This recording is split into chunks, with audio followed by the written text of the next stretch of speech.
the gold. He could be too far. No, he's kicking. Oh, what a catch. It's good. Puts a spicy forehand out in front of Naomi Morcilla. Wu for the win. Team Canada. Darren Wu. Santos with the layout grab.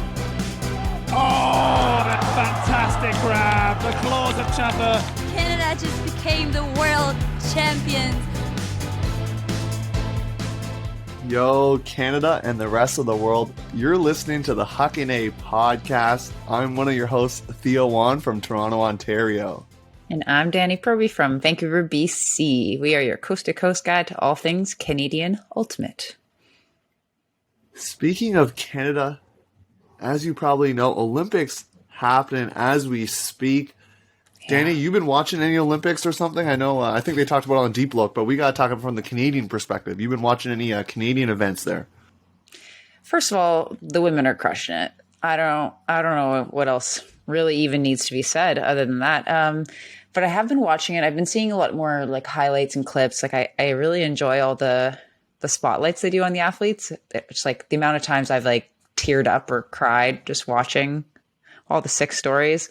I also love seeing like the Philippines winning gold, and the whole thing with Simone Biles is just, it's such an important moment, I think, in history and sport history. And it's kind of the same thing with Naomi Osaka, where they're putting their mental health first and it's causing a lot of stir, but I think it's paving the way for a lot of conversations about athletes not only needing to take care of themselves physically, but also mentally, and the type of pressures that are put on them. So it's been pretty interesting to watch it all go down. And I think it's gonna, the lessons that we learn from this are gonna surpass just the games this year. So yeah, I think it's good things. Good things are happening. And also, yes, more Canadian content. The Canadian women are just fire right now. It's so inspirational. They're just so strong and so confident and so capable. I'm just like, okay, I'll start lifting again. Fine. Giving you some motivation. I like it. Yeah, definitely. I did some yoga today because of them. I'm like, okay, I gotta, step 1, stretch. you know. Yeah, and as the kids would say, the Canadian women are en fuego right now. So that's the word of the week right there. And yes, what you said about the mental health piece resonates with me. I remember seeing some stuff from Kevin Love, and some NBA players were talking about it. And it's kind of hard if you're not in that athlete space to kind of understand the pressures that they face. Like even in Ultimate, we might not even understand some of the pressures that the Olympians face and the NBA players, just the constant travel and things like that, sponsor engagements, different things like that. So we do appreciate them sharing about that stuff. And yeah, it was good. Any other updates on your end, Danie? I think quiet week from the both of us, it sounds like. Not much happening on my end. My dog is adorable. We just had an Elevate Coach social today at the beach, at Kitts Beach. So we played a bunch of spike ball. We had some spectators. It was good times. How about you? I mean, by the time this will come out, I will have played the spike ball tournament on Holiday Monday with one of our friends who was on the Beaver Tails, Daniel I. And so maybe I'll be celebrating. I don't know. We'll see. Like I said, you're going to hear this on Wednesday, but we'll be recording this before the actual spike ball event. So hopefully good things coming that way. Yeah, we can only hope. News time. I think so. Right? I'm ready. We don't have any personal news, so we may as well head to the news of like more important things, the teams. We now have breaking news. All right. This is your news section. So we do have some game results. We have some things to talk about. But first, we're going to talk about the World Games because they posted an application for their sort of training pool, which has the purpose of creating a larger kind of network of people that they're going to be looking at, and also having more bodies to be able to play and to practice with. So it's a pretty cool idea. I'm a big fan of it. I kind of wish that they would expand it a little bit beyond 20 of the gender matches, because I feel like there must just be so many athletes that are kind of right on that cusp, and to give them a little bit more training at that level and give them a taste. Well, we'll see if they actually stick to the 20 per gender match. I'm curious. I think by the time this airs, we'll also have an announcement about those roster spots, and it's pretty cool. I was definitely a reference for a few people, and it's so cool because when they're asking questions about specific players matching up, it's just like Frisbee royalty. So anyone that makes these top 20 per match, gender match, should be so honored. Yeah, I can't even wait to see who they pick, because what a horrible task to try to sift through all of those applications. How many applications did you say that there were when you asked? I think there were like 70, if I'm not mistaken, or something like that. Yeah. That's unnamed source, we'll say, but 70. Don't want to name the source there, but 70 or something or so. And Dane, do you know? You said 20 per gender match there, and so what will it get narrowed down to? I think normally it's 14. Is that correct? Of total, is that right? Like, yeah. In the past, they've selected 10 of each gender, so there's usually alternates. And then I believe it's 7 of each go to the actual tournament. I could be wrong. Somebody will definitely tell us if we are wrong. So we'll stay tuned, check it out. We might get corrected. But though I think that the goal is for them to be picking 10 of each for, the full roster and then the alternates. So very exciting. Very, very exciting. So, sorry. Yeah. Danie, like, that also helps us preview next episode, because by the time the next episode comes out, which will be the week after this one, we will be doing a special predictions episode. So once we have the pool, Danie and I are going to give our separate lists of who we think is going to make the World Games team. It's going to be spicy, because I know we're probably going to leave somebody off that people think is deserving. So that's pretty exciting. That's for next week, but that's just to get you hyped up for that. I'm nervous. I feel like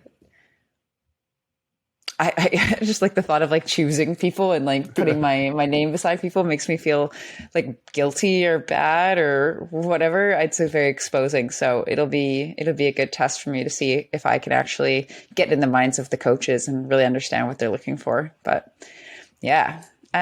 Besides World Games, Theo, we've had some Ultimate happening. Talk about it, please. Yeah, a few weeks ago now, we talked about a tournament that happened in Quebec City. And another one got hosted again, FQU. Shout out to them. So women, Cube out of Quebec City went 4-0. Last time we talked, Iris had 2 teams. It was like SIRI and another team. And you remember those fancy names? Yeah. But they weren't there. So Cube kind of swept it all there. It's 1 day in pools kind of action. For women, it was 1 pool. For mixed, it was 2 pools, like a powerful A pool and then kind of another pool with Pool B. So Epoch, the team that I predicted is going to win Mixed Masters Nationals, went 3-0.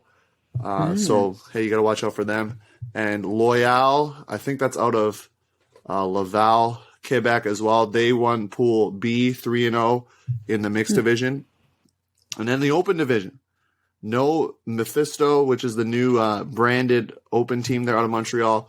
The Royale are in their season, so basically the 2 teams are very similar, or if not the same. So they decided not to play that tournament.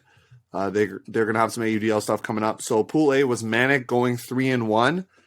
And then you had 2 teams go 2-2 in NSOM, which is the Montreal Masters team, and Quake, the open team out of Quebec City. So you can find those results on the FQU site if you're curious, but there were some interesting results there, and just gives us a chance to talk more live Ultimate. So that's always exciting stuff.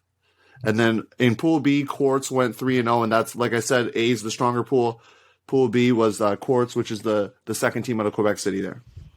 Do you think they're going to run out of Q names for these teams?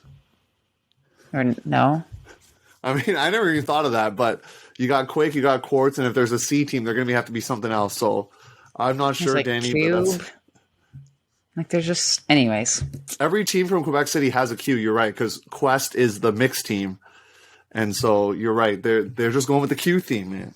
I'm just curious what will be next. Anyway, speaking of French teams, tryouts have concluded for teams for Iris specifically. I saw some photos get popped up on social media, and athletes are looking athletic, and it looked like a really fun tryout. I'm really curious to see their roster, and Hound also completed their tryouts.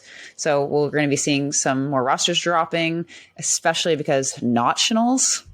I think that's how you say it, right? Emphasize it? You just emphasize the nationals. It's nationals, but with a not is just around the corner. So we're going to see rosters dropping like, I was going to say flies, but that sounds negative. Hotcakes, like hotcakes. Yeah, and I hear sirens out of your background there. That's how like hot this tournament's going to be. So it's fired up here, you know? I know it's hot out there in Vancouver. But Nationals, which is hosted by the Ultimate Experience here in Ontario, they've hosted tournaments before for teams that haven't made Nationals, like mixed specifically. But this year they're opening up to like all the divisions. And so August 14th and 15th, this is actually right around when Nationals would have been. So it's kind of interesting timing. But basically it's going to be the biggest and pretty much the only prep tournament that I foresee for teams out in this kind of corridor. So from what I've been told from them, GTA teams, Ottawa teams, Durham, KW, kind of what you would expect in that Ontario region, have signed up. And that's going to be the biggest prep. There might be a chance for some teams to potentially play sectionals in the U.S., but that costs extra money for that membership. And also, you don't know if you can go over. So this is basically the main tournament.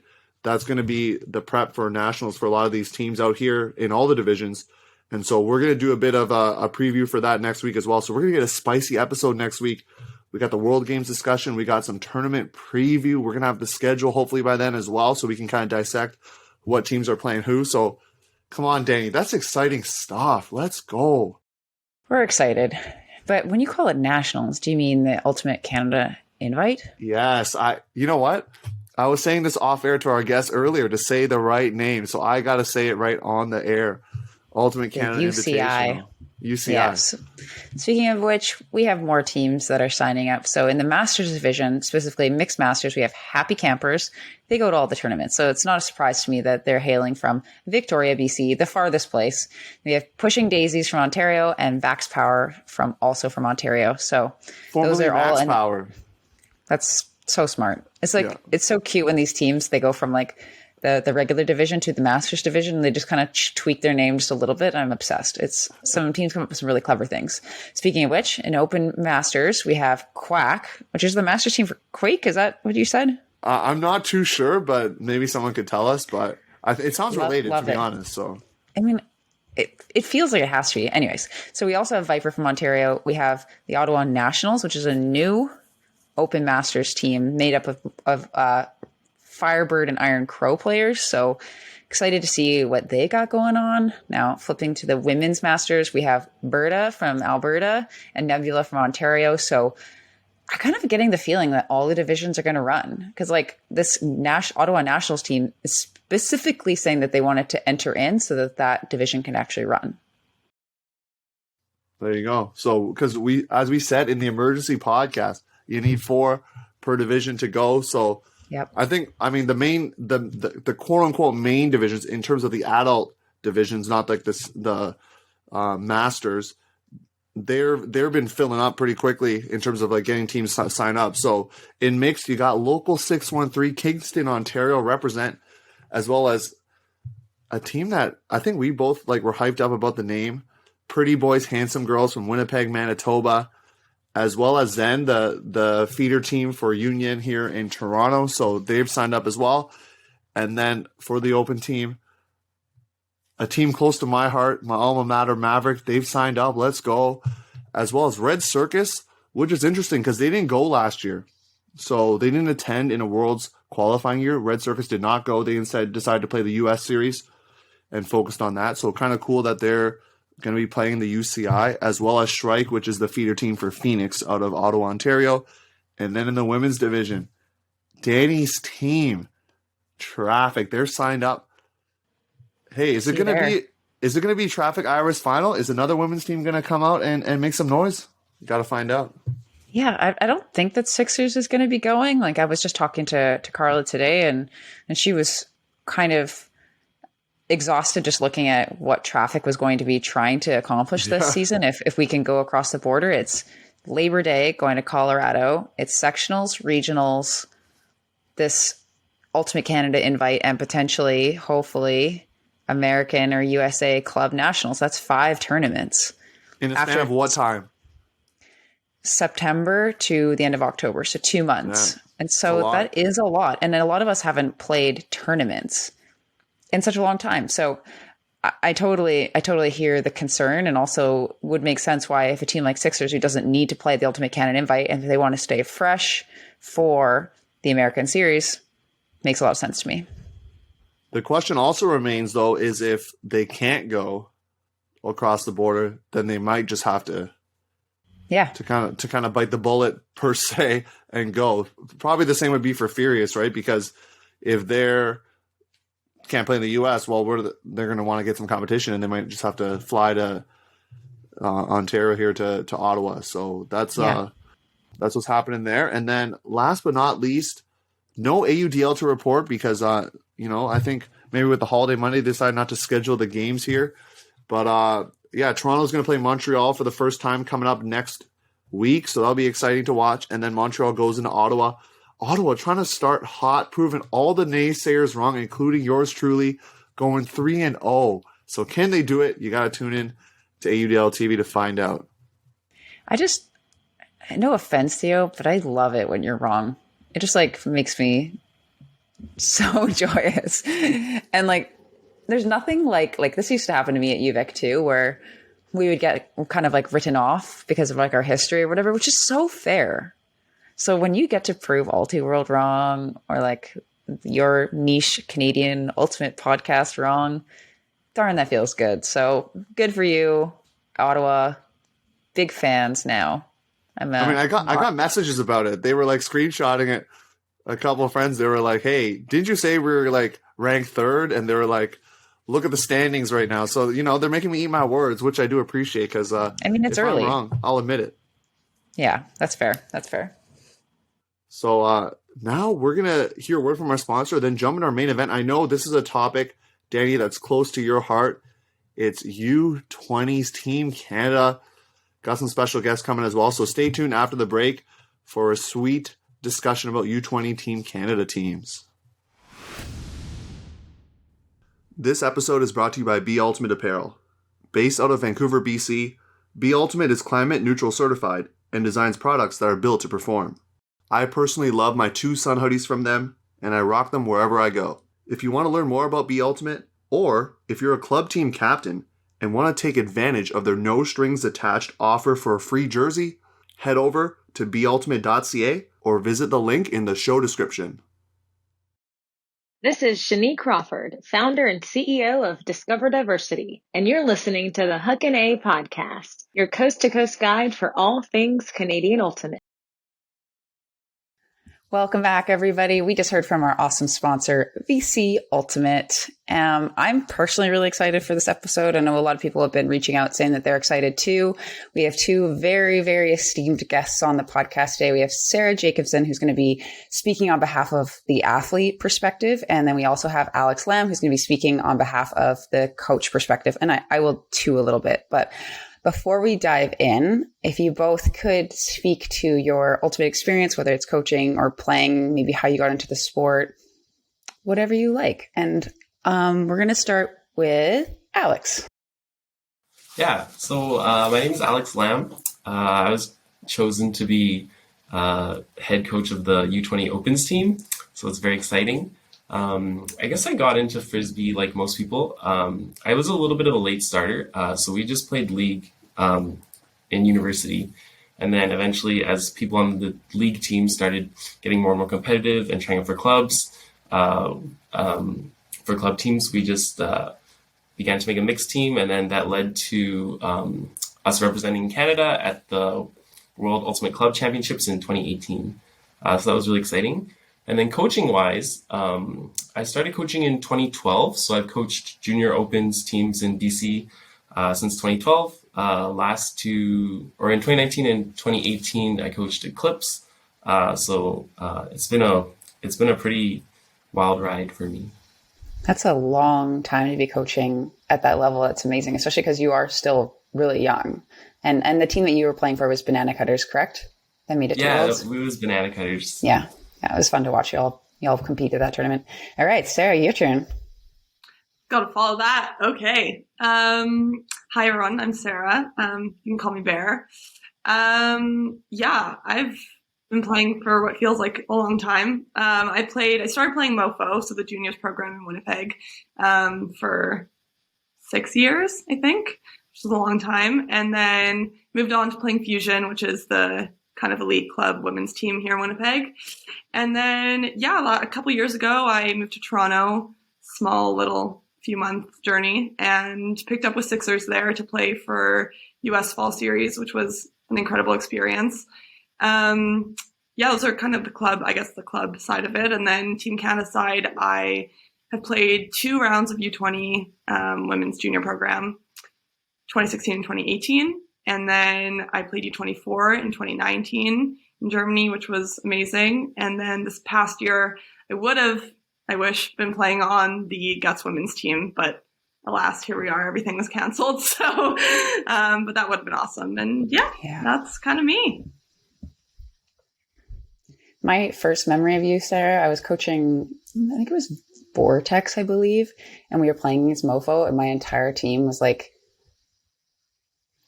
so scared. Like, that person was just at Worlds and now they're coming here, and you were like 15 at the time or something. It was pretty impressive. And I was like, wow, how is this person so tall too? Anyways, I digress. Okay. We're going to dive into the questions.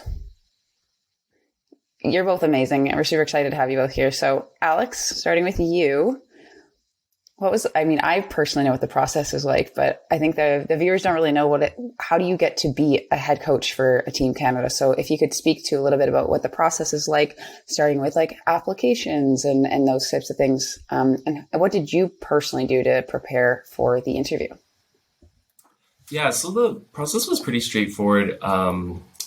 It was just an application, and then I did a round of interviews with the selection committee. I think because of COVID, we did all the interviews on Zoom, and then we just filmed the interviews, and then the selection committee would watch the interviews. As for preparing, I think that whenever you're preparing to apply to coach something, it's a really good time to kind of reflect on yourself as a coach. So I guess to prepare for TC, I really just kind of looked at myself as a coach and what I was good at, what I was bad at, what I could improve on. I've been coaching for quite a while, so I'm definitely confident in certain aspects of my coaching game. So that helped a lot, I think, in terms of my application. Also, I'm really close with Mike, who unfortunately can't come back to coach. So it was really good talking with him and just kind of talking through his experiences with beginning a TC team. Nice. And I have some follow-up questions related to that. So in terms of the interview process and those things, do you know if you're able to share like other people you're potentially going to be coaching with to see if you have experience coaching with them in the past or anything like that? Are you able to share any of that? I'm almost done selecting the assistant coaches. So yes, you could really share with us. Applicants. So they'll be announced, I'm sure, in a couple of weeks. But I'm pretty stoked to get a team going. On the women's side, I feel like they have a lot of brainstorming and idea bouncing, and I feel like I just came in and I'm solo, and I'm just really excited to work with a couple other coaches in terms of brainstorming and figuring things out for Team Canada this round. And then when you're interviewing, what do you think sells the committee on you as a coach for TC? So what are you trying to highlight in your interview process to get selected to be the coach there? I guess for me, I really just highlighted the fact that I feel like I'm really good at working with other coaches collaboratively. So I think that was kind of one thing I really highlighted during my interview, is that I feel like I work well with other coaches and I'm able to give them their space to shine. So that's what I'll be looking to do with TC and my coaching team as well. Really just put the other coaches in a position where they feel like they're going to excel. Good answer. And second question here, where Danie actually gets to be half guest, half host. So here we go. So Alex, Danie, when you're named to be like coaches on the staff, like, first of all, how did you hear about it? And then what was your first reaction? Who's the first person you told? Were you like jumping off the rooftops, or like what were you doing? So Alex, we'll start with you, and then Danie, you can follow up there. Oh, I was definitely jumping off the rooftops. I was with a friend and I was just like screaming and hugging them because I was so excited. TC, as a coach, as someone who's coached for a long time, TC's been a goal of mine for a while. So I was super stoked. And then in like half an hour, I started freaking out because there's a lot of work to do this year for TC. I'm excited to do it, but with COVID and everything, I think it's going to be a really interesting year, and things are going to be a little bit different than previous TCs. So definitely excited, but also a little bit of freaking out immediately. I can relate to that. Yeah. For me, the first one that I was gunning for was assist for U20 for 2020. And that was a really long process. So there was the application and then finding out that I was kind of shortlisted. And I think that there was a follow-up like essay that needed to be written or something, because in my year, it ended up being 3 coaches from the West, because they count Winnipeg as the West.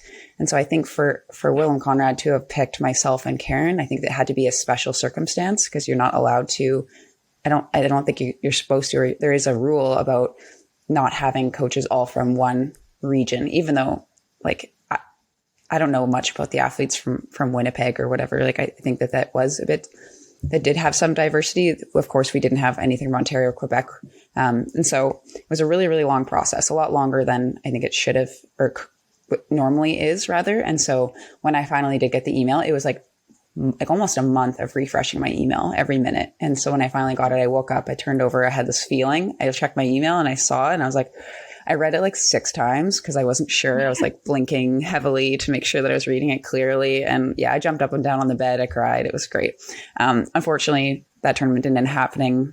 And so then the next application was, I put my name out for head coach for U24 for the next round, which would have been 2021. So this summer, I'm getting it all confused, but yeah, this summer. And because Guts and World Championships was happening at the same time, I think a lot of the normal head coaches that normally coach the U24 level were coaching adult Team Canada. And so there ended up being some spots, I guess, available at the head coach level, which I wasn't really expecting. At the U24 level, I kind of have the same reaction as Alex, where I was like so excited and honored and then like freaking out. Like, oh my God, what am I going to do? Like, no, it's okay. I'm going to prepare. It's going to be amazing. Like, I care a lot. And I think that goes a long way. So super excited for that. And of course that didn't happen either. So for this U20 level, or this U20 round, it was a bit like less of like jumping up and down and crying. I was really happy that Will was able to, he was given the option to select his same assists without having to do the whole interview process or application process if he wanted. And I think we had a pretty good vibe going on. And so we just rolled over our entire coaching staff from 2020 for 2022. So I'm praying it, hoping it's going to happen. It'll happen for me one of these days. I'll get there. Yeah, third time's the charm, it sounds like. And yeah. Sarah, we'll get you to jump in too. I know not at the coach level, but at the player level, what was your first reaction when you got the email or phone call or whatever it was to let you know that you were on Team Canada U20? Oh my goodness. Feels like a lifetime ago. I was so young that I didn't really have much of an expectation, I would say. I think I was really hopeful and I had worked really hard, but I wasn't expecting it. And I felt like I had a good tryout, but I was really unsure. And I feel like at the age of 15, I really didn't know what was going on. And I also was probably not in the loop of like when I was supposed to get an email, who I was supposed to hear from. So I don't think I had the stress of like constantly checking. I kind of just went with it. And I remember it was nighttime. I come home from high school, or I guess middle school at this point, and I checked my email and I got it. And it said, I remember reading the first line saying like, congratulations, you've been selected. And then I was like, oh my God, I made the team. And then it said like as an alternate. So I was an alternate my first U20, or at least I got initially rostered as an alternate. And there was almost a sense of like, oh, I had just read it and I thought I was like fully rostered, whatever. And then there was almost like a moment of not disappointment, but a sigh. And then I kind of just sat in my room by myself for like 15 minutes and didn't really know what to do because didn't know how to tell people. And I don't think my parents like knew what an alternate was. So then I just like rushed in full of a room after about 10 or 15 minutes. And I was like, I made it as an alternate, kind of just nonchalant, like not really excited, and everyone else freaked out. And I think that's when I was like, okay, I'm allowed to be excited now. Like, this is still an accomplishment. So yeah, it was a whirlwind for sure. Yeah, there's a lot of, I know quite a few people that have been either alternates and have made it, or alternates and then weren't eventually selected. And I feel like as a coaching staff for U20, we decided not to do any alternates for 2020. And because sometimes it does seem to create like a hierarchy, whether you do make it or you don't make it. Maybe that person who was an alternate ends up playing more than people that made the roster initially. And I know a lot of that has to do with how a coach sets a team up and how the culture is on the team. But did you find any kind of difference? Did you think you felt like you were treated differently because you're an alternate, or did you feel like the culture was totally seamless and you moved into a full roster spot kind of normally? Yeah, that's a great question. I think it says a lot about the coaches that I had, that it was pretty seamless and I never felt singled out. I think we had like 5 alternates that first year. It was a lot, and we had a huge roster. And we were always a part of everything. I think there was a big effort to make us feel included as a member of the team, regardless of whether it was a full roster or alternate. And to be completely honest with you, I'm so thankful that I was an alternate. I think the 5 of us worked arguably harder than everyone else at training camps. And we were on a mission for the rest of the season. We didn't feel safe. We didn't feel like, okay, we don't know our spot. Now we can just, go with it, which of course is an amazing feeling to feel now, having had that experience as well. We all worked incredibly hard and felt like we had something to prove at every single training camp. And the coaches, I think it was pretty obvious to ourselves that we had to feel that way, but the coaches never made us feel that way and always made us feel like we were a valuable part of the team too. And never talked about us like, if you do get rostered, right? Like, it was kind of just, you're part of the team. We're going to focus on that. And I think, yeah, all of us, if I remember correctly, all of us got rostered, full roster. So it was pretty amazing. And it says a lot about, Carla as a head coach and how she, kind of like what you said, how you form your team and conduct it at training camps and, that mutual respect for players. Yeah, Carla's the bomb. Big shout out to Carla. Okay, yeah. Alex, this is for you. Can you describe the process of U20 this year? Kind of, are there going to be prospect camps? When generally they're going to be? What are the tryouts going to look like? Anything that you can speak to at this current moment? I know there's a lot of things that are up in the air. Yeah, so I think we're planning on going with a pretty typical schedule. So there'll be prospect camps in the fall, and they'll happen across Canada, and then tryouts will be in January, February. And I'm pretty excited for prospect camps this year, just because I think there's so much unknowns with where juniors are across the country, given that there's been no junior CUCs for 2 years. Some kids might have been completely out of the loop. Maybe some kids have been training hard on their own. So I'm excited to see everyone come out at prospect camps and really just show that they're interested in the team. And I think this year is more important than ever to get kids out at prospect camps for sure. I can't stress this point enough. If for some reason you're a U20 athlete and you listen to podcasts about ultimate in Canada, it's pretty niche, but if you're listening to this, go to the prospect camp. It helps so much. I know people that made our U20 team last round because we got a really extended look at them at a prospect camp. Like, it matters. It's especially this year because there's I know a lot of the kids in Vancouver and so would Alex, but it's if you're not somebody that's been coached by one of us, in Vancouver, and we don't know you, if you come to the prospect camp, that gives you such a big chance. Anyways, I know we'll talk about this a little bit more about the importance of prospect camps, but I can't stress it enough. Go to the prospect camps, meet the coaches, get to know the drills. It'll make you feel a lot more confident going to a tryout. Can attest to it for sure. Yes, agreed. Yeah. So Alex, Danie spoke a little bit earlier, or just now actually, about it being a different year. So how do you think that's going to impact in terms of your role as a coach, evaluating these athletes? Some of them may have had some time off. Maybe they were training really hard in the off season. Maybe some were kind of not motivated and feeling a bit mental health wise of not training or those things. So how do you think it affects you as a coach this year? Yeah, that's definitely one of the big challenges, I think, this year, just given that There's no footage of players, and players are really just lacking game experience. Coming from coaching one of the junior club teams in BC, I can already tell that a lot of players are really just a year or two behind because they haven't participated in a big tournament. They haven't participated in high-level games. So that's definitely one of the challenges for TC this year, I think, on both the opens and women's side. So I think players should be encouraged that now that things are starting to open up again, really everyone's kind of at a more even playing field, and hard work will get you really far. So I think I'm excited personally to see players at prospect camp and then players at tryouts to see how they've improved, how they've changed. I know the kids I'm coaching have already come a long way, just because they're just getting back onto the field and playing Frisbee again. So I think the potential for growth is really exciting this year. So Alex, with the long layoff, sorry, let me do it again. So Alex, with the long layoff, is there a concern about injuries and things? Is there a potential that you're going to take a larger roster? We kind of talked about alternates earlier, but a larger roster to accommodate for the fact that some people might get injured if they haven't, played competitively in 2 years. Yeah, I think on the bright side, though, tryouts are still half a year away, and the tournament is still a whole year away. So I think athletes have ample opportunity and time to train and get their bodies ready to compete at that national level.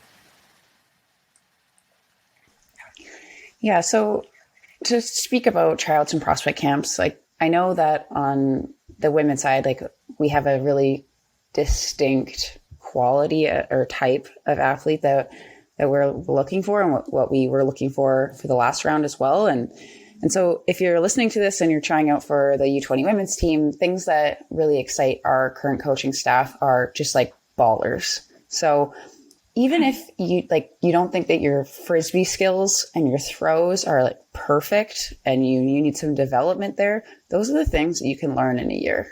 So we're looking for people that are gamers. They step onto the field, they're hungry. They're going to work really hard. They're going to see the disc, and no matter whether you're on O or D or whether it's thrown to them or not, they're going to go get it. So those are the things that if you're listening to this and you're thinking about trying out for the women's team and you're a bit insecure, I don't have this forehand huck down or hammer or whatever, or maybe I haven't played that much high level ultimate yet.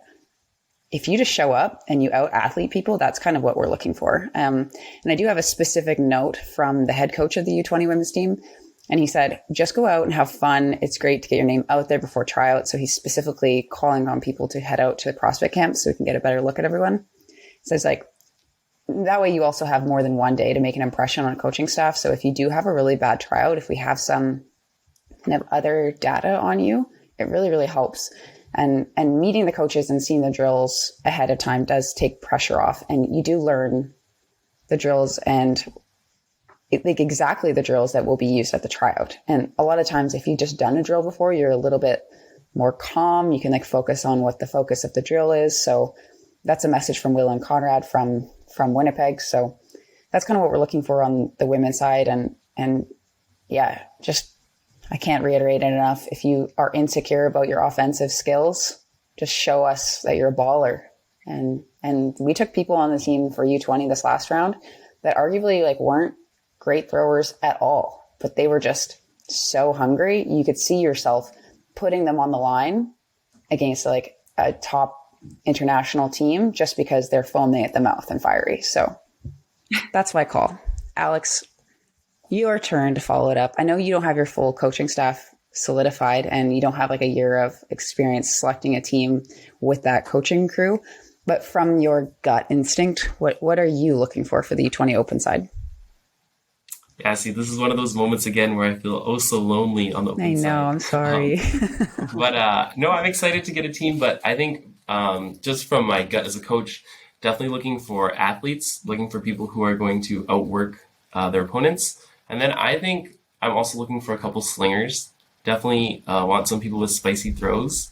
Yeah, I think TC's had a pretty good history of having some really great handlers. So I'm excited to see who in Canada is going to be the next great handler for TC. Amazing. Now, speaking of spicy athletes, Sarah, this question's for you. How did you personally prep for the U20 tryouts both times? Yeah. I think my preparation differed a little bit between the two for sure. I mean, kind of reiterating what I said earlier, I was pretty out of the loop. Like, I would not recommend going my style for the first time. I literally didn't know Team Canada for Ultimate existed until the summer before the tryout. Carla came up to me at Nationals, like, you should come to Prospect Camp. I was like, what is that? I don't know what you're talking about. So don't recommend that. But I mean, if you're listening to this, you're probably way more in it than I was. So you're on the right track.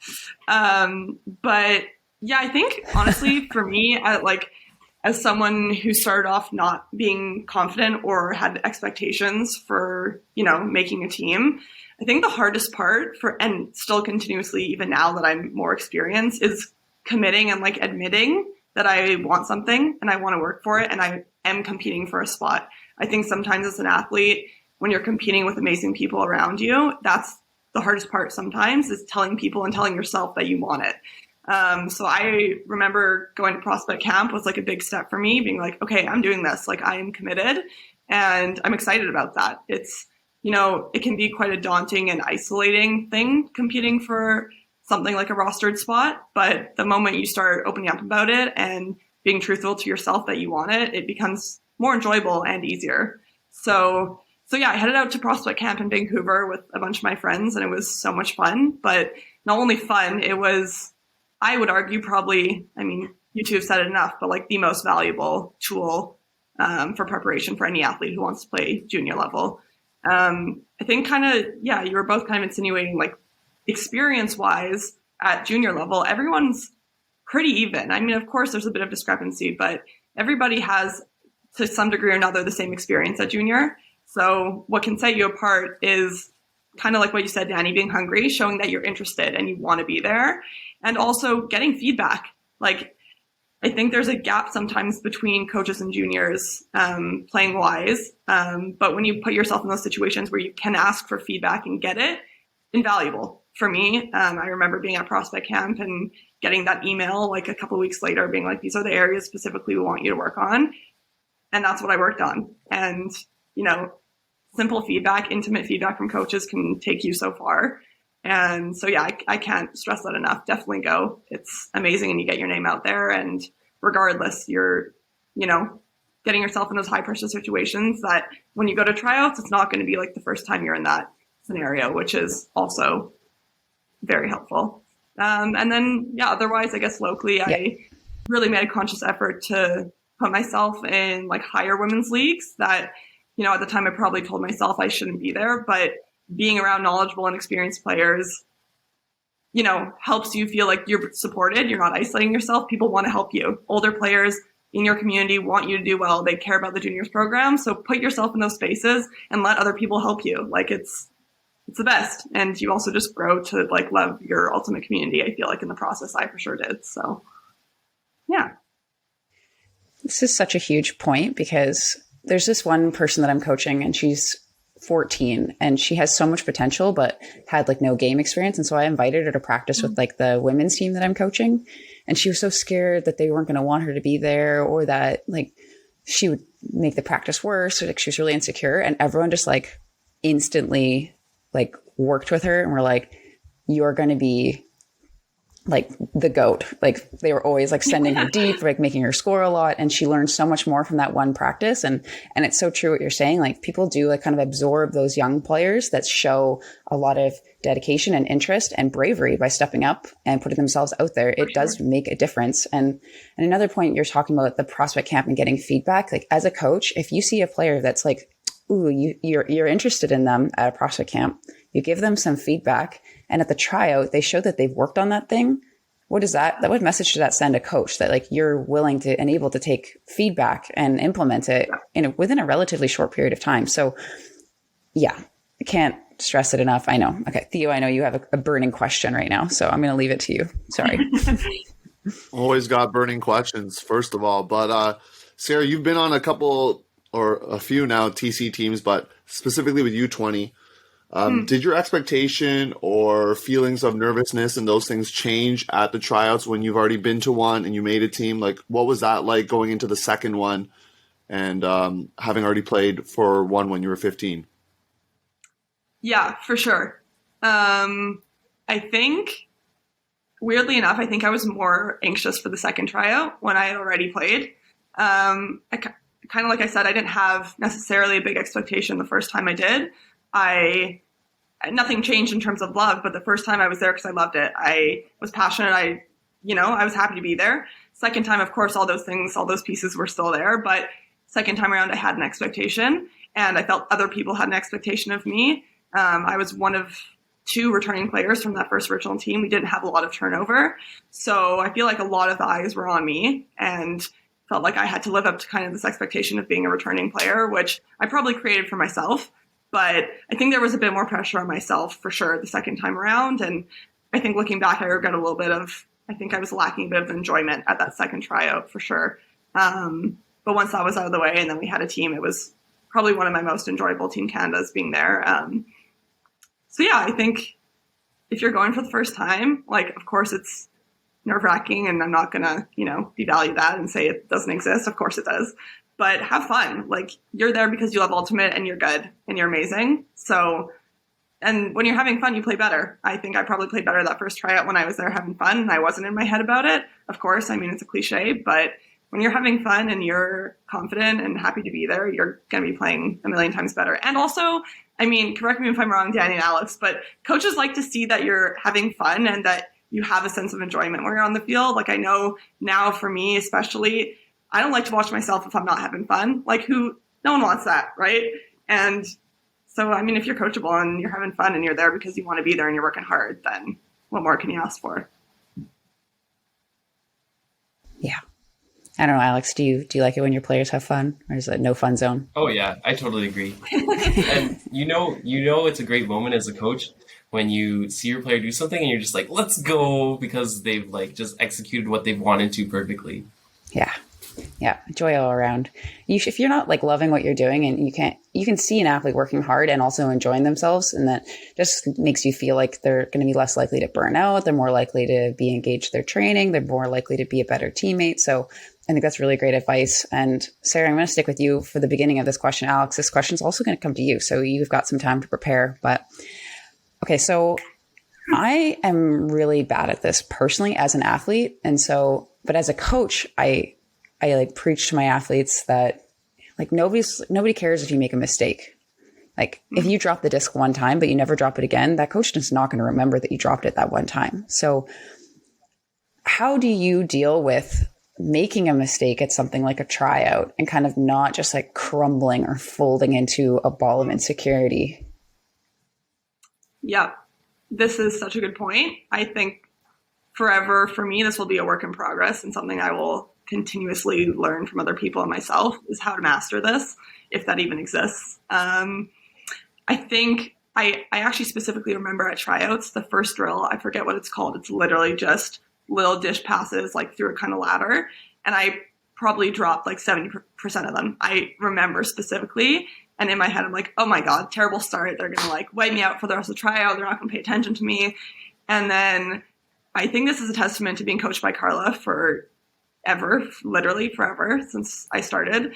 She is all about this. Like, no one cares if you make a mistake. No one cares if you mess up. Like, it doesn't matter. I think for me, the biggest mind shift that I've made now is that you can't expect yourself to not make a mistake. Like going into a tryout and being like, okay, I'm going to be awesome. Focus, you got this, don't mess up. Unrealistic, right? You're putting unnecessary pressure on yourself that just isn't realistic. If you go in, like, tell yourself, I'm telling all the people listening, whoever you're listening, tell yourself you're going to make a mistake because you are. The reality is that you're playing in a high pressure, several hour tryout. You're going to make a mistake, if not several mistakes. And that's okay. That's normal. Every other person, which you're not going to realize, but every other person's also making a mistake and in their head about it. But I think the moment you put judgment on yourself for making a mistake and saying like, no, whatever, judging yourself, that's the moment you start getting in your head. Whereas if you can just prep by acknowledging that you are going to make a mistake and it's not going to be perfect, you set yourself up for success, in my opinion, because success doesn't mean not making a mistake at the tryout, because then no one would succeed. That's just not how it works. And I think also part of that too is surrounding yourself with players and people around you that can support you and like know how you react to those things. I think for me, I'm very open with my teammates. Like, this is how I react in these situations. If you can remind me by saying this, bring me back. That's also helpful for sure. If you're trying out with people who you're comfortable with, that's definitely a good tip for me, at least. There's two really, really important points you made there. And I love that you said both of them. Like, so the last one is going into the tryout, having a conversation with a buddy to support each other. That is just like such a beautiful concept that I don't think a lot of people think about when they're prepping for tryouts. So I really, really appreciate that, because everybody is unique in how they want to get pulled out of being in their own head. So if you have a couple buddies or people that you feel really comfortable with at a tryout, use this strategy. This is so wonderful. And then the second point about understanding and accepting that you're going to make mistakes. Like, when I was coaching my athletes, we would do some visualizations of course, doing good things, making that catch, running through the disc, scoring or whatever, like being in those pressure situations. We'd also visualize making mistakes and what would happen immediately after. So I know it seems counterproductive to like visualize dropping the disc or like making a mistake on a throw. But what we were focusing on is like getting the disc back, or like what that transition of like as quickly as possible, erasing it from your mind. You have another job to do, because I so often see athletes on the fields dropping the disc, throwing their hands up. Like, they want to signal to everybody that they care, that they made a mistake, but we know you care. Mm-hmm. But as coaches, if we see somebody make a mistake and immediately go get a block afterwards, oh my God, that's amazing. Or even just like hustling to get on your check without having like a huge reaction. That's amazing. So we know that you're going to make mistakes. We accept that. We are curious what you're going to be doing after. So Alex, we're heading over to you. What do you do when you make a mistake as an athlete? When I make a mistake as an athlete, I just take myself off the field and let other better people play. No, I'm just kidding. I think as an athlete, you really just have to understand that mistakes will happen, and you're going to beat yourself up more than anyone else on the team will. That's something that I've really been happy with in the teams I've played or coached, is that I know that the people on the sideline, the rest of my squad has my back, and I'm definitely the most upset about any mistake I've made. And I think just for players coming into tryouts, Danie, you can correct me if the women's side isn't looking at the same, but I think coaches really get excited and are looking at the potential that players have. So we're really looking at what you do well. We're not really focusing on your mistakes or whatever. Like, if you're excelling at what you're good at, that's what get coaches excited, and that's what we remember. I kind of make the same speech for tryouts at Misfit every year for the local provincial teams we have, and I kind of get memed by the players. But I always say, show off what you're good at. So if you're good at throwing, make those baller throws. If you're an athletic guy or athletic girl, like, lock down on defense. And coaches are really going to get excited and remember the things that you excel at. And say you drop a disc, honestly, coaches aren't remembering that because we're too busy getting excited about the great things you're doing on the field. So wonderful. That's so nice to hear. You both get to give more advice now, okay? Because you're giving a lot of advice, and that's what we really wanted for this episode. Yeah, and like, if you're someone who is listening and wants to try out for U20, and you have friends that want to do the same, why don't you do us a favor and share this episode with them so they get the same great advice as well? So, Sarah, Alex, what if there's someone listening right now that's scared to go to either the prospect camps or the tryouts? They don't think that they, maybe deserve to go or feel like they can match up there. So what's some advice you would have for those people specifically? And then I'll ask a follow-up after that. So Sarah, why don't we start with you? Yeah. I think I still struggle with this for sure. I mean, there are a lot of teams and a lot of spaces that I haven't been on or, taken my place in that I feel even now, some people have encouraged me to, put myself in those spaces. And I still tell myself, like, no, you don't belong there. Like, wait your turn type of thing. But you never know what's going to happen. I was one of those kids. I didn't think I would have made it in a million years. When I was 14 years old, I didn't feel like I had the experience. I didn't. I wasn't an experienced player. I didn't feel like I had the throws. I didn't. I literally was, what's it called, like a Huckin dump. I literally like wouldn't throw outfield. And coaches saw, something in me and said, tag along, come on, we're going to do this. And they did.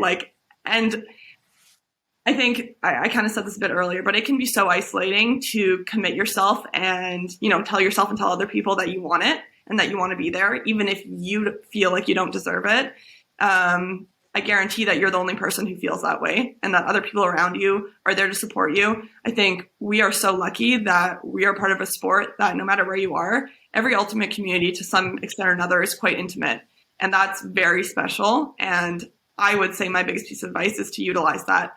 People around you, people in your community, your teammates, your coaches want you to succeed. It's not this competitive, make or break it against other people you're playing with. Everybody wants you to do well. So utilize that, ask for feedback, put yourself in those spaces that you may tell yourself you're not supposed to be in. You are. Everybody's supposed to be there. You're in those spaces to challenge yourself, right? So even now I still have to remind myself, if I feel like I don't deserve to be there, other people don't feel that way. Most of the time you're going to be the one telling yourself that, no one else is. So put yourself out there. You have nothing to lose. And you know what? Even if you don't make the team, you got your name out there. You had an experience, and I guarantee that you're going to be a better player, regardless of whether you make that roster or not. Ultimate doesn't stop at the U20 prospect camp. You can play forever, wherever. I know plenty of people who didn't play U20 and still had incredible careers and went on to play Team Canada later. So just have fun. Go do it. Don't overthink it. If you want to be there and you like the idea of playing, go. The end. Don't make yourself believe all these nonsense that you probably tell yourself. So, yeah. I'll just echo what Sarah said in that if you enjoy Frisbee and you want to push yourself as an athlete, I think that's all you need to go to a tryout.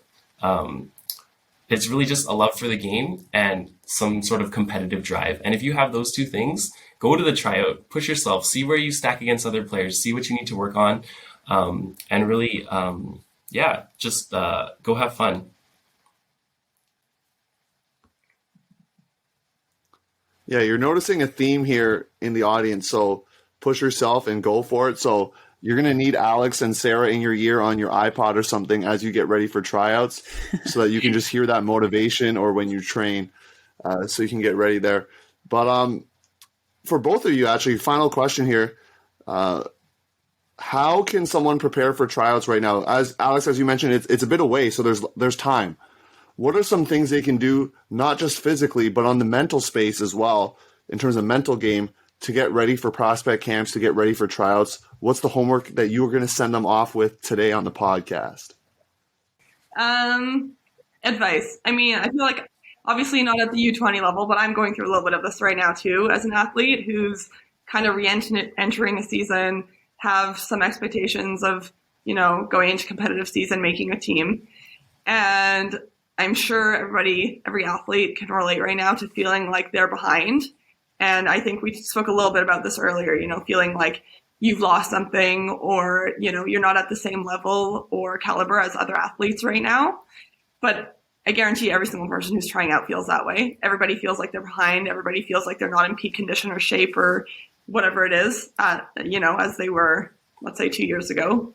And that is just a mental burden I think every single athlete right now has to get through. And so remind yourself that it's not just you. You're not isolated in feeling that way. Or, even if some of it is true, that's okay. You're not expected to be in, peak condition when you've been in COVID lockdown for a year and a half. That's a reality that all of us have to face. And also to understand that coaches know that. They're not, expecting you to be super person when you walk on the field and make no mistakes and be at that level initially, right? Especially at prospect camp. I would say that is a good point. And also right now, in order to get yourself, in that headspace, reach out to those older players in your community, say, maybe you haven't seen me play in about a year and a half, but, based off what what can you tell me? What can I work on for these next few months, few weeks, whatever it is? And also, if you can, look into going to prospect camp, look into finding those opportunities and spaces for yourself to grow as an athlete. And, it can feel like it's so close and there's not enough time to get ready, and you kind of put this pressure on yourself and this, ticking time. But that is like so much time until tryouts. I cannot stress enough how much developing physically and also mentally, like preparing in both those spaces, you can do in that amount of time. You can learn from what I said earlier. I really didn't start prepping until prospect camp came, and then I started training. And so put yourself in those spaces, surround yourself by people who are there to support you and can give you that feedback. And just tell yourself, like, you are prepared. You can get more prepared. There's a lot of time to work at those things you want to work at. And it's never too late. So get at it. Do it.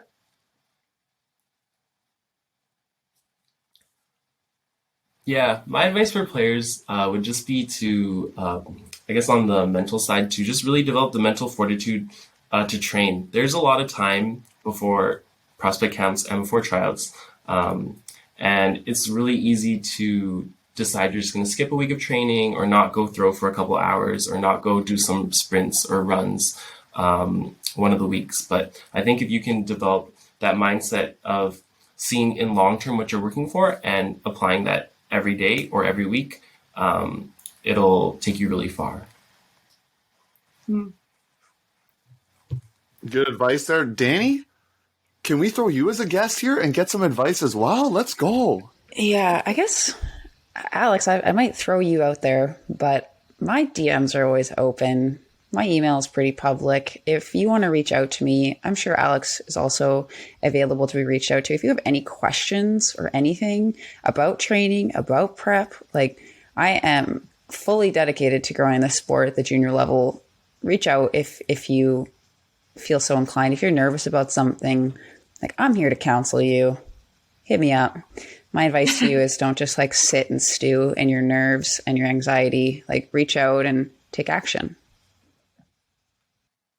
Yeah, my DMs are totally open. I've actually already had one player reach out to me, so shout out to Oscar Stonehouse. Yes. He's on the grind. He's getting ready for TC, so that's exciting. If I could just interject there for a second. You could just be like Oscar and get in the DMs too. Yeah, go ahead, Sarah.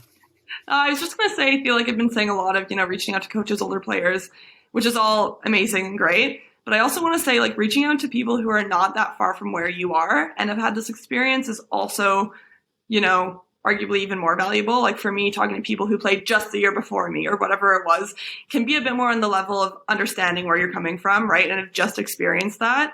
And, maybe they're not giving you direct feedback about your game, but they can kind of console some of those worries and anxieties of what you're going through and can understand that. So I would say definitely, I love when people in the junior Winnipeg community come and ask me, like, oh, what should I do for trial? Like, how did you, whatever.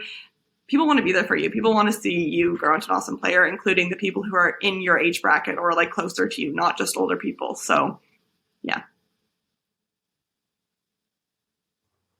So, Sarah, are you saying that your DMs are open as well for some giving advice is what you're saying? Of course. Yes. There you go. For those listening, you have 3 resources you can reach out to get advice. And so, Alex, Sarah, thank you for coming on. Danie, I guess thank you for coming on as well, being a half guest, half host. So, do appreciate it. And we can't wait to see what the prospect camps are like and what TCU20 looks like. And we're expecting some big results there as well. So, let's go, Team Canada. Let's get it. Thanks so much. Thank you for having me. Thanks, everyone, for tuning in to our episode all about U20. Now, it is obviously really near and dear to my heart, and hearing Alex kind of open up about how it's been a dream of his was really awesome for me, and also kind of how, like, all the advice that Sarah gave, I just want to like bottle it up and gift it to all the athletes that I want to see at tryouts and at prospect camps, and just like have it just like whisper into their ears, just go, just do it. You have like literally nothing to lose and everything to gain. You're going to get feedback. Like, they couldn't have been more, I think, inspirational in what they said. Like, if I were listening to this and I was potentially kind of on the fence about whether I try out or not, or go to prospect camp or not, I'd be sold. So I was really, really grateful to have both of them on the podcast sharing their experiences. And Theo, What did you think about the episode? I mean, what you just said there, nothing to lose, is kind of like reminds me of a gambling reference, which is like you're playing with house money. Like, just go and do it. Like let's say you think you're an underdog. Well, you have nothing to lose if you already like think that. Like, just go and try. And that's something that obviously stuck out to me. But something that really stuck out to me was what Alex said about just like picking the team. You can kind of hear he's a little bit on an island. He's picking his assistant coaches and stuff, which is cool. But just picking a team after these athletes have been off for a long time and just seeing the type of ultimate that's going to come out, that'll be really interesting to watch, not just here in Canada, but just around the world. Like, what's the U20 tournament going to look like? Like, how is the U.S. going to be looking? Certain areas may have been playing for longer and things like that. So it'll really be interesting to see what happens with that. And I know, Danie, U20 is being near and dear to your heart. That's why we got subscriber only today. We're going to talk to you about your journey into coaching U20s and maybe give some possible, 2-3 things that aspiring U20 coaches need to do. And I don't want to spoil it, so you got to head to the subscriber only after this episode to find out. But just get some good advice from Danie there, because I know Alex gave some great advice earlier with Sarah, and we do appreciate that. Our advice here is go do it. That's pretty much it. Go try out. Literally nothing to lose. So nothing to lose, everything to gain. So this is your sign. This is the sign sent from our podcast to you, young folk. So yeah, thanks again for tuning in, everybody. Next week, we're going to be talking about World Games. Their roster of their athlete pool will be posted. Theo and I will do our prediction about who we think that they're going to pick. It's going to be amazing. And we'll also, mostly Theo, but I'm going to give a good crack at it because, maybe my predictions will be great, but we're going to do a preview and our predictions of what's going to be happening at Nationals, not Nationals, the not Nationals. It's just the big Ultimate Canada Invite tournament, which is going to be in Ontario. So I'm a little bit out of my depths there, but I'm going to give a good kick at the can. So yeah. Yeah, I mean, we could do some friendly bets there of who gets the predictions right. Maybe you just coming from the West Coast, outsider, just picking, blindly might get all the answers right. So that'll be super fun. And Danie, honestly, when we started this podcast, one of the things we were really excited for was doing preview content for Canadian tournaments. Yes. We know that was something that was missing out there in the ultimate landscape, and we get to do it. Let's go. There's nothing more exciting than actual tournaments happening where we can do previews and recaps. Please tune in. Tell your friends. And while you're doing that, tell them to follow us on all the social medias. We plug that every time. Like the video. Subscribe to Ulti World. Get all that done. And we'll see you next week. This is Thompson McKnight from Goat Ultimate, and you're listening to the Huckin A podcast, your coast-to-coast guide for all things Canadian Ultimate.